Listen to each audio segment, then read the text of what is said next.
This review is made possible by Toyota of Naperville. Toyota of Naperville is the largest Toyota dealer in Illinois with hundreds of new and used vehicles in their inventory. Visit www.toyotaofnaperville.com or in person at 1488 West Ogden Avenue in Naperville, Illinois. Alright, what's up guys? My name is Zach and today I am driving a 2019 Toyota Avalon. Up front is a 3.5 liter V6, and down below is an 8-speed automatic transmission. If you'd like to read more of my thoughts, head on over to carmarshal.com/overdrive, where I'll be writing a complete article about the Toyota Avalon, as well as if you guys would like to see my videos early before they're released here on YouTube, head on over to my Patreon, where for only $2 a month, you can see all my videos before they're made public here on YouTube. But let's get back to that 3.5 liter V6. Now, I sound like almost a broken record at this point if you guys have been following along with my reviews. Toyota has really been pushing this 3.5 liter V6 in all of their cars, and I understand why. It's a very solid engine. It produces a lot of power, and if you can use the same engine in different models, why wouldn't you? So the Toyota Sienna I reviewed has this, the Toyota Tacoma that I reviewed has this, the Camry I reviewed had an optional 3.5 liter, and that's not for no reason. This is a very solid worked through engine. It produces a good amount of power, and like I said, if it ain't broke, don't fix it. I just sounded real country there. Sport mode, 3.5 liter V6.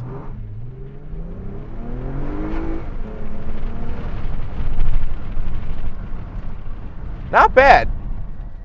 I know I'm on a test track, but there's a cop sitting next to the test track, and I know this is private property, and I'm allowed to do that, but it still freaks me out. And again, paired to it is that 8-speed automatic. A bunch of other Toyotas have been 8-speed automatics, and honestly, I don't mind the transmission. I think it feels great. I think it shifts when it needs to and doesn't shift when it doesn't need to. The only thing different here on the Avalon is the actual shifter feel. It doesn't feel like your normal Toyota shifter, which I actually like, so we'll talk about that in a little bit. So let's talk about the interior. Well, in front of me I have two actual gauges. On the left is my tachometer and on the right is my speedometer. And then of course fuel is inside the speedometer and coolant temperature is on the inside of the tachometer. Then in the middle I get a screen. Right now it's showing me my speed in digits, which I like, but I can switch it to my messages, my collision avoidance system, so this is blind spot monitoring, lane departure assist, all of that stuff. I can look at my pre-collision system, so it's just showing me what the car is currently monitoring, my music, my cruise control, and then we're back up to the digital speed. I really like it. It's very cleanly integrated into the dashboard, and it's easy to see. You know, I film these reviews early in the morning, and sometimes the light does no favors for the cars themselves, but the gauges are really easy to see. On the steering wheel, of course, on the left, we do get controls for that center screen, as well as Bluetooth, voice activation, and on the right, we have cruise control, lane keep assist, and our volume track settings. To the left of me, I have a couple interesting buttons. I have traction control off, nothing too crazy there. Automatic headlights. So what this will do is it'll automatically turn on your brights if it doesn't sense anything in front of you. Say you're on a backcountry road, no one's in front of you, there's no traffic, it'll turn on your brights automatically. Then we have the gas cap button and the trunk release button. Now the steering wheel is perforated leather and I really like it. I like the feel. Now this is the XSE, so it is the sport model, the sport edition of the Avalon. The ride's gonna be a little bit stiffer. It's gonna have a couple sportier accents like this steering wheel. And honestly, I'm a big fan. It feels really good. It feels really nice quality leather. It's not like pleather. It doesn't feel cheap or like it's an AutoZone steering wheel cover. It feels really nice. On the door, of course, we have our automatic power windows. They are one touch down, one touch up for all 4 windows, which is really nice. Moving over to the center screen, we get a giant center screen. And I have to compliment the Avalon just on the whole center stack as a complete unit. It looks great. I really like how it all slopes up to the screen. It almost looks like it's moving, but it's not. It kind of gives a sporty look, but also a clean and modern look, which I really like. But getting back to that center screen, I am a big fan of it. It is touchscreen, as well as you have some very clean and simple buttons on either side. It's easy to see, it's easy to navigate. We can just hit home here really quick, go right home. It's very intuitive, and I like that. I don't like screens that are so complex that you need to open up the manual if you want to change a song. It's too much. Down below the center screen, we get our climate control options, which are really sleek. They're not intrusive at all. At first glance, you wouldn't even sort of know that that's where the climate control is. But if you look right there, you have your temperature, you have your heated seat options, and then you have auto, defrosters, fan speed, all of that sort of stuff right there. It's really clean, it's modern, and it's not totally wrecked by red and blue like some climate controls are. Then down below the climate controls, you kind of get a little cubby, I guess. It looks like a modern piece of architecture, honestly,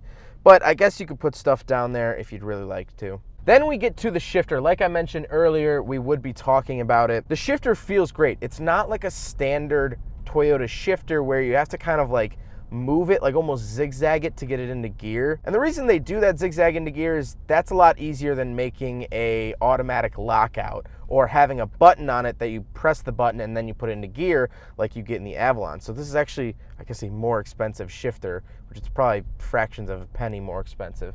But it's nice. It feels like a luxury car. It feels satisfying when you put it into drive from park. It just has a really good feeling about it. It's just really solid, and I like that. And you can scoot it over to sport, and you can manually shift on your own if you would like to do that. Down below the shifter, we have a couple of interesting buttons. We have 3 different drive modes. So there's Eco, Sport, and Normal. Obviously, normal.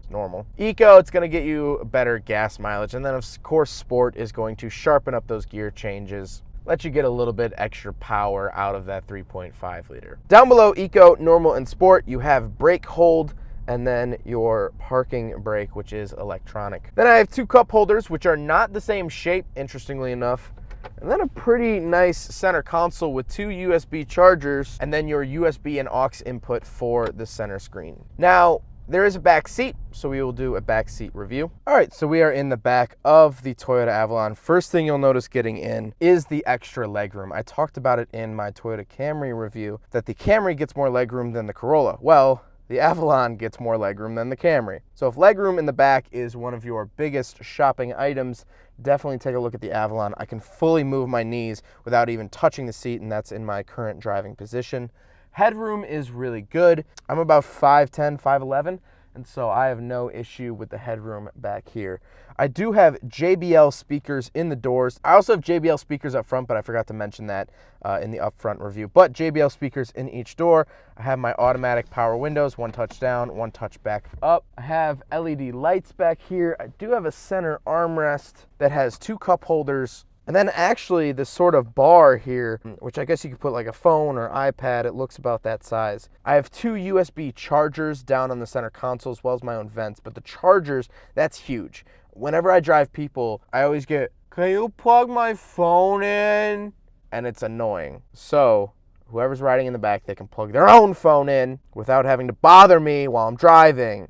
But overall, really comfortable back seats. I would be perfectly happy riding in this thing for miles and miles and miles and miles. And you know what? The other thing about the back seat is that I feel like an adult back here. I talked about this in my Range Rover review. You know, some smaller cars like Honda Civics and stuff, the back seats aren't great. And so I feel like a child. I feel like, oh, I've been cast away to this island of misfit back seats. And that's not the case in here. I feel like an adult. I feel like I could have my briefcase right here and we could all take this car out to a lunch meeting or a brunch, or, you know, I feel more executive back here, I guess is the word. And there's a lot to be said about that. A lot of back seats, they make you feel cramped. They make you feel lesser than the people up front, but not this.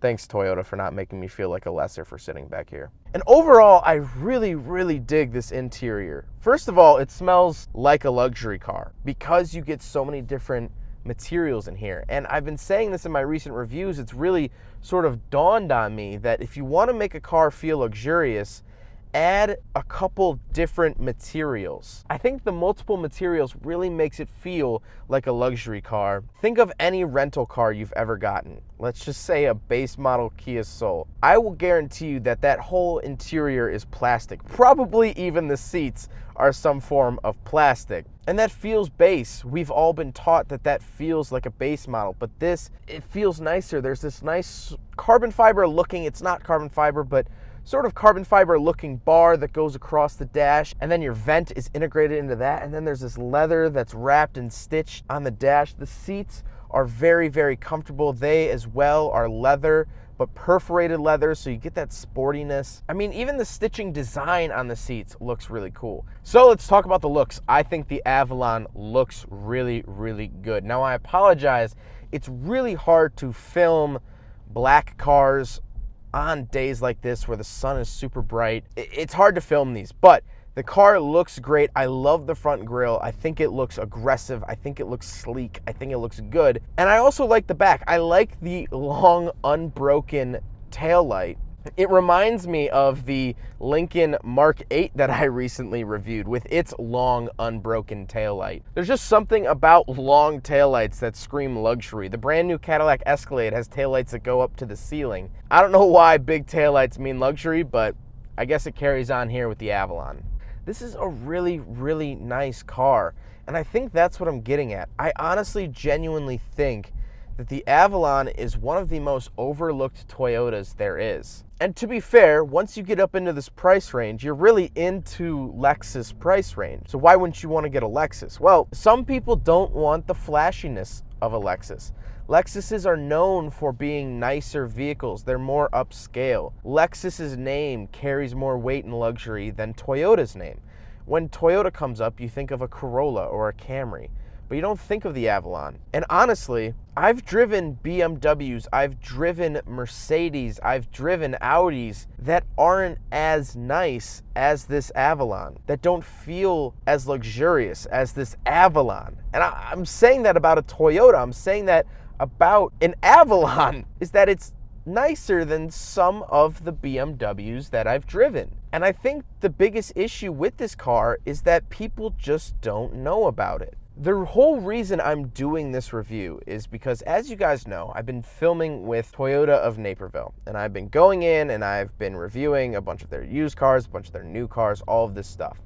And I walked in one day and I saw a white one on the showroom floor. White with black wheels, it had factory tints on it, it was the limited trim level, I believe. And it really caught my eye. But overall, I would be really happy to have this car. I would be really happy to show up in this car. And I think the biggest thing that you're gonna find showing up in this car is people are gonna get in, and I genuinely think people are gonna go, wait, this is a Toyota? And you're gonna have to explain to them that it's not a Lexus. You're gonna have to explain to them that it's not one of the bigger name brands in luxury. It's a Toyota. Yes, the same people that make the RAV4 and the Corolla and the IA, they make this, something so comfortable, something so sleek. I really don't have any complaints about the Avalon. I guess I could say that I wish that they offered this with a big old V8, but really, that's just grasping at straws at that point, just to find something wrong with it. Well, I hope you guys enjoyed the video. I want to give a huge shout out to Toyota of Naperville.